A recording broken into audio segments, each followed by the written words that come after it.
Hello, this is Lessons Learned with the Ideal Gas Law. Today I'll be explaining you the three gas law equations, their relationships, and ultimately the full ideal gas law equation that you can use to solve for your homework, your tests, or exams. Okay? So to start, we'll look at Boyle's law. So Boyle's law states that P1V1 equals to P2V2. So the pressure and the volume of the first set of circumstances must equal the pressure and volume of the second set of circumstances. It highlights an inverse relationship, and that as pressure increases, volume will decrease, or vice versa. As pressure decreases, then volume will increase. Now we'll move on to a practice question. A gas occupies 3.0 liters at a pressure of 2.0 atmospheres. If the pressure increases to 4.0 atmospheres, what will the new volume be, assuming all other variables are constant? So first, we're gonna place our equation P1V1 equals to P2V2 and replace the variables with the numbers provided in the question. So for the first set of circumstances, a gas occupies 3 liters, so we're going to replace V1 with 3, and 2 atmospheres of pressure, so we're going to replace P1 with 2.0. The question goes on to state that in the second set of circumstances, the pressure increases to 4.0, so we're going to place the pressure P2, pressure 2, for 4.0, and they did not give us the volume, so we'll leave that as V2, and furthermore they say, what will the new volume be, assuming all the other variables are a constant? So now we know we're going to have to solve for V2 as our variable. So now we'll do some basic math. 2.0 times 3.0 equals to 6.0, and then divided by 4. The 4 on the right side cancels out, and 6.0 divided by 4.0 equals to 1.5, which will be the new volume of the gas. To continue, another important law in the ideal gas law equation is Charles' law. Now, Charles' law illustrates the relationship between volume and temperature. Volume and temperature, according to Charles' law, has a proportional relationship, with as volume increasing, the temperature increases, and vice versa. As volume decreases, temperature will decrease. Accordingly, the equation that we'll be using is V1 divided by T1 equals to V2 divided by T2. Another important note you need to know for Charles' law is that all of your temperature values have to be in kelvins. So if you're provided values that are in Celsius degrees, add 273, and that will be your value in Kelvin. Now we'll move on to a practice question. A gas law occupies 2.0 liters at 300 Kelvin. If the temperature is increased to 450 Kelvin, what will the new volume be, assuming pressure remains constant? Now we're going to place our equation V1 divided by T1 equals to V2 divided by T2. Now we're given for the first set of circumstances, we're given the volume and the temperature. So we're going to replace V1 by 2.0 and T1 by 300 Kelvin. In the second set of circumstances, we are given the temperature, which is increased to 450 Kelvin, but we are not given the volume. So now we'll know we'll be solving for the volume. So now we place all of our numbers. 2.0 divided by 300 equals to 1 out of 150. We'll place our numbers to 2.0 and then 300 and then V2 divided by 450. Now to continue solving for this equation, we need to cross multiply. That's the most efficient method. Another method we could do is by dividing 2.0 by 300 and multiplying that by 450. But for continuity's purpose, we'll continue with this other method, where we'll cross multiply. Now in this method, we will cross multiply the numbers and they will equal each other.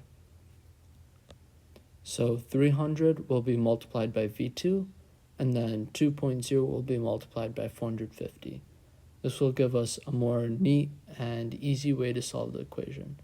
So now we have 900 equals to 300 V2, and we'll divide 900 by 300, and the 300 on the right side will cancel out, leaving just V2, and 900 divided by 300 equals to 3. So 3 will be the new volume of the gas. The third equation, or the third law that you need to know to master the ideal gas law equation, is Avogadro's law. Now, Avogadro's law states that as volume increases, N equals, which is the amount of gas measured in moles, will also increase in a proportional relationship. So the equation that we can use to represent this is V1 divided by N1 equals to V2 divided by N2, where the volume divided by the moles in the first set of circumstances will always be equal to the volume divided by moles in the second set of circumstances. Now let's try a practice question. A gas has a volume of 5.0 liters when there are 0.25 moles of the gas present. If the amount of gas is increased to 0.5 moles, what will the new volume be? So similar to the previous equation of Charles' law, we will replace the V1 and the N1. So the V1 is 5.0 in the first set of circumstances, and the N1, which will equal to 0.25 moles. This will equal to, and we're given in the second set of circumstance, it says if the amount of gas increased to 0.5 moles, so we'll replace N2 with 0.5, what will the new volume be? So we'll be solving for the volume in the second set of circumstances in this equation, so we'll use a similar method to Charles' law. So we'll cross multiply 5 times 0.5 equals to 2.5, and the right side will be 0.25 multiplied by V2. 2.5 equals 0.25 multiplied by V2, and then we divide both sides by 0.25. The 0.25 on the right side will cancel out, and then 2.5 divided by 0.25 will equal to 10. So the new volume will be 10 liters. Now we can move on to the ideal gas law equation. Okay, so the ideal gas law equation is a combination of all three of the laws that we previously have went over, with the exception of one variable. So to summarize, the ideal gas law is PV equals nRT. Now the units of all of these are actually really important for you to know. So for pressure, that will be in atmospheres, ATM. Volume will be in liters, and then equals N. N will be in moles, which is the amount of the gas. R is the constant. So no matter what the equation is, no matter what the scenario is, R will always equal to 0.08206. Some people like to round it to 0.0821, but either works. And then temperature, like I previously mentioned, will always be measured in kelvins, not Celsius. Now let's try a practice problem with the ideal gas law. A 0.5 mole sample of gas occupies 10.0 liters at 300 Kelvin. What is the pressure of the gas? So from reading this equation, we can understand that the question is asking us what is the pressure. So now we're going to rearrange our ideal gas law and solve for the pressure specifically. So to do that, in our equation PV equals nRT, we're going to divide the volume by both sides so we can leave the pressure only on one side of the equation. That's how we'll be able to solve for it. Now the volume on the left side will cancel out, And now on the right side, we'll have nRT, the moles times the constant times the temperature, divided by the volume. And from looking at the equation, we are given the number of moles, which is 0.5, the constant R, 0.08206, which is already known, and the temperature in Kelvin, which is 300. We're also given the volume, which is 10.0 liters. Now we're going to plug in these values, and we'll get a pressure of 1.23 atmospheres. So another important thing that you need to know is in the ideal gas law, all of these variables, you're going to have to rearrange the equation to solve for the specific variables. So, for example, in this equation, we were trying to leave the P by itself because that's the pressure, because that's what we're solving for. So that's why we divided the volume. Okay, let's try some more. How many liters will 2.0 moles of gas occupy at 1.5 atmospheres and 350 Kelvin? So the most important part in this question is how many liters. So from reading that, we know that we're solving for the V, and the PV equals nRT. So now we're going to isolate the V in this equation, and the way we're going to do that is by dividing the pressure on both sides. Now the pressure on the left side will cancel out, and on the right side we'll have nRT divided by P. And now from this equation we can see what variables are given. So the equation gives us 2.0 moles for N, 1.5 atmospheres for pressure, and 350 Kelvin for temperature. And also the R constant, which is already known, 0.08206. I encourage you all to memorize the R constant. It will be important for solving the ideal gas law equations, unless your teacher or professor has announced that it will be given on the test.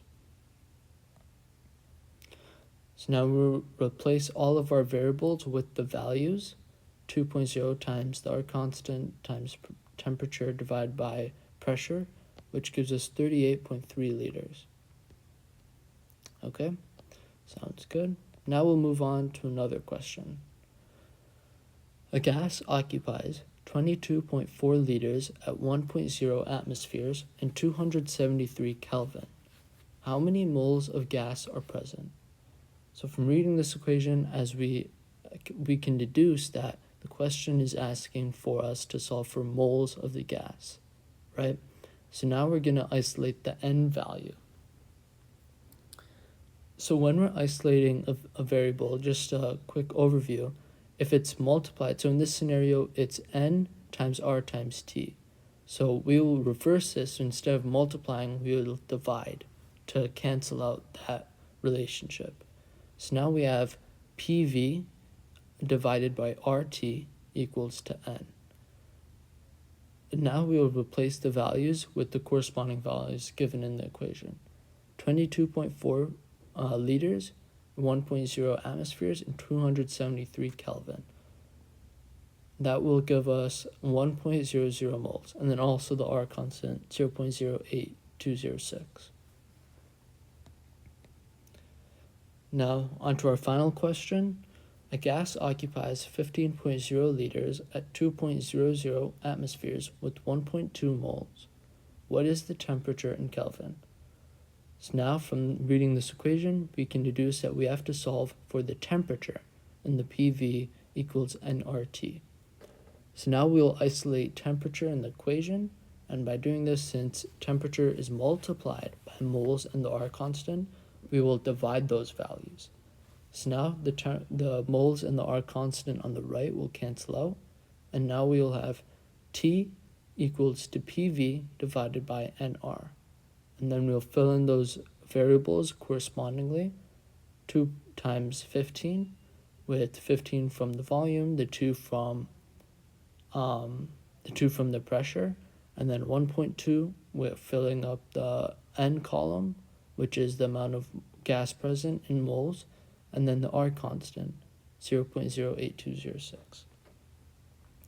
This gives us a temperature in 304 degrees 5 Kelvin.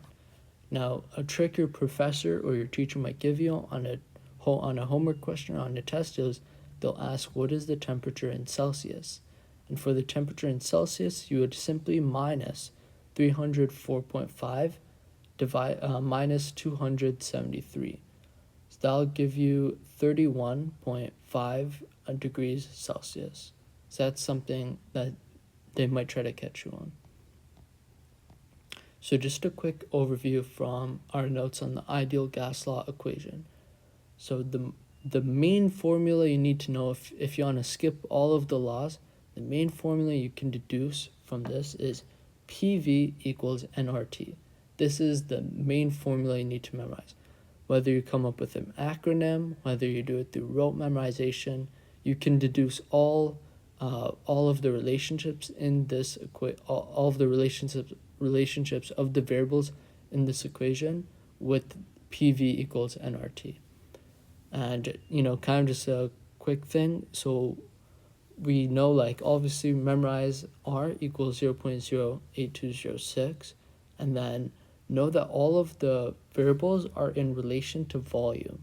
So that's the most important thing. Know their relationship to volume. That's what you'll be tested on.